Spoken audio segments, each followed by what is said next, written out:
There is nothing wrong with getting married at a legal age because I do believe iba-iba talaga yung landas ng mga tao. Totally understandable why parents think that being single or yung mag-isa ka at hindi mo ito may escape because that is nakagawian ng mga mas matatanda sa atin. Now, when you're at a certain age, dapat nakabukod ka na. And I think it's okay, but I also think this is tradition that is not the full truth. This is a tradition that is built to protect people being by themselves, to build a family, have more generations of their family. This time around, with our generation, mas open tayo with new versions of living, models of reality.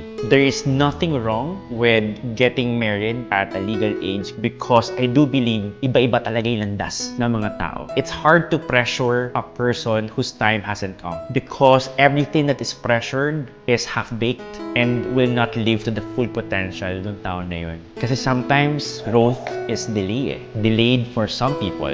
Sometimes, them having a partner could be at a later time. Others come at an earlier time. Would like to suggest to this generation to totally understand where this kind of opinions are coming from. Because this has been tradition. Tradition isn't the full reality of how we should live.